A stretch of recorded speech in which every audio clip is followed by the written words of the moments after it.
¿Qué tal? Bienvenidos a mi canal. Mi nombre es Jonás Jiménez y yo hago videos de cocinas integrales pequeñas modernas. A continuación vamos a ver una cocina pequeña, pero nuestro cliente nos ha pedido que tenga una barra pequeña moderna. Entonces vamos a diseñar los pasillos para que sea cómodo caminar alrededor de la isla. Otra cosa que me encantó de esta cocina es el extractor. Se ve realmente genial. Cuando termine este video voy a responder un comentario de los que mi audiencia me hace aquí en el canal de YouTube. Así es que espérense hasta el final, al final de todo. El Cocinator. Vemos que ahí atrás hay un jardín y una conexión. Aquí no nos toca más que poner el refrigerador. Y aquí en la conexión de desagüe no nos toca más que poner el fregadero. Esta base es para la isla. Y esa es la conexión eléctrica y de gas. En la parte de arriba tenemos un plafón y también con sus cables eléctricos para conectar la campana. Hay que revisar siempre que tengamos más de 90 centímetros en los pasillos que rodean la isla para que puedan abrir las puertas y sea cómodo pasar. Primero instalamos la alacena de la esquina superior.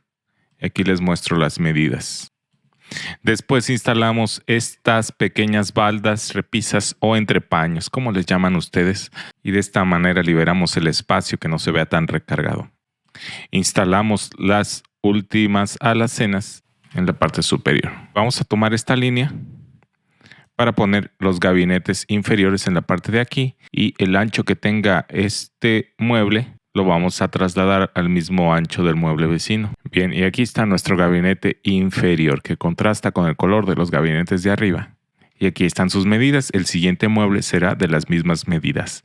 Y aquí tenemos el mueble vecino. Aquí está el siguiente mueble. Este va a ser un mueble para fregadero con frente visible. Ya tenemos un video acerca de todos los detalles y medidas acerca de este tipo de fregaderos.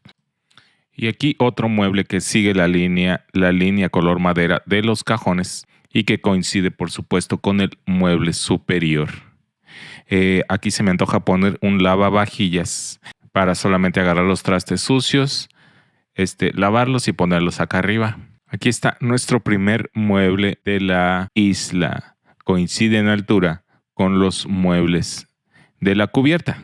Ahora, por lo que se puede ver aquí, continuamos con el mueble de la estufa. Y esta es una vista frontal con los cajones abiertos.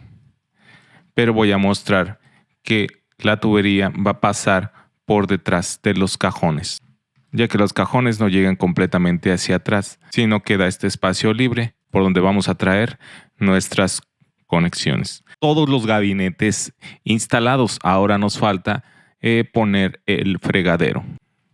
Pero primero la cubierta con su saque. Tenemos un video acerca de cómo hacer el saque y la instalación de este tipo de fregaderos. Se los dejo aquí en la parte de arriba. Aquí quedó nuestro fregadero con frente visible. Y aquí está nuestro lavatrastes que sigue la línea de los cajones. También tenemos un video acerca de cómo hacer este tipo de muebles y su espacio para el aislante de sonido porque son muy ruidosos. Les dejo el link en la parte de arriba.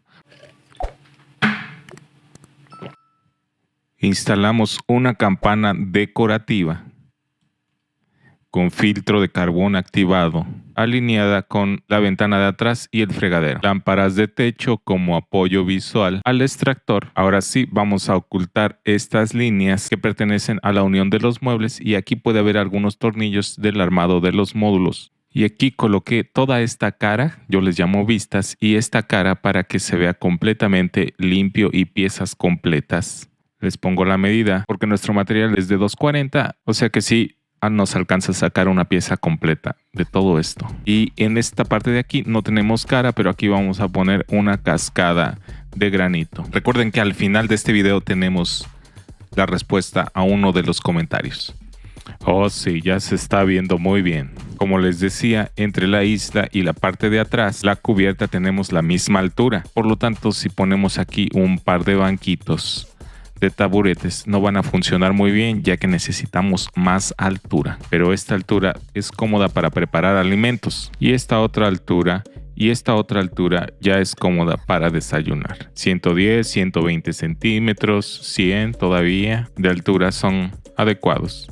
y como ya saben, cada persona ocupa lo equivalente al ancho de sus hombros de espacio para comer. En este caso 60 y 60 caben 2 personas. Y aquí tenemos nuestra parrilla para cocinar justo debajo de la campana. Nuestro refrigerador, ya sé que me están diciendo que esta barra está muy pequeña, pero nuestra cocina es pequeña y nosotros únicamente hacemos cocinas pequeñas. Se ven muy bien de fondo las vajillas y cristalería allá atrás en las vitrinas. Una plantita. Y en esta ocasión vamos a tener comida italiana y los taburetes que coinciden con el color del frente. Fíjense cómo están los taburetes desacomodados, un poco chuecos, y eso le da comodidad a nuestro espacio. Muchas personas dibujamos todo alineado y eso se ve un poco incómodo. Hay que tolerar la ansiedad, no es necesario recargar todo de adornos y adornos. En esta ocasión únicamente vamos a poner una frase motivacional que dice Love Life. Deja tus preguntas aquí en la parte de los comentarios de este video y si tú puedes responder esas preguntas, deja tus datos de contacto y la zona en la que trabajas para que te puedan contratar. No olvides darle like a este video, compartir la información, suscribirte a mi canal, activar la campanita y no olvides que estoy contigo en todas las premiere de mis videos. Hasta la vista, baby. Ahora vamos a contestar uno de los comentarios. Aquí dice, super video, esta persona que se llama Alabanzas IPCU me ha hecho muy buenos comentarios y siempre me deja su like. Así es que agradezco en especial por siempre comentar y siempre dejar tu like. Aquí vemos a Isabel Oviedo Estrada. Y esta persona hace varias preguntas. Dice, quisiera saber cómo hago para tomar medidas y diseñar los muebles, cómo se hace cuando los mesones son de cemento. Ya tenemos videos al respecto que lo explican claramente. En un momento te dejo los links ahí en tu comentario. Pero así rápidamente para responder cómo tomar las medidas. Lo primero que tienes que hacer es tomar la medida de piso a techo, luego de pared a pared y de esquina a puerta. Esto es para ubicar la puerta. Luego los sobresalientes de la pared hay que ubicarlos, es decir, si existe alguna columna, tomar el nivel del piso. Y se marca con una X en donde el piso esté más arriba, porque de ahí se empieza la instalación. Tamaño y ubicación de ventanas. El tamaño es de cuánto de ancho por cuánto de alto y la ubicación es qué tan lejos está del piso y qué tan lejos está de una pared. Apertura de puertas y ventanas, esto es para que no estorbe la apertura de las puertas con algún gabinete y también muchas veces la apertura de la ventana choca con la llave del grifo, la llave del fregadero. Ángulo de las esquinas en el caso de que sean extremadamente descuadradas. Tuberías e instalaciones eléctricas. Igualmente tomas la pared, la esquina más cercana y de esa esquina mides al centro del tubo. Y eso es básicamente lo que hay que tomar en cuenta a la hora de hacer nuestras medidas.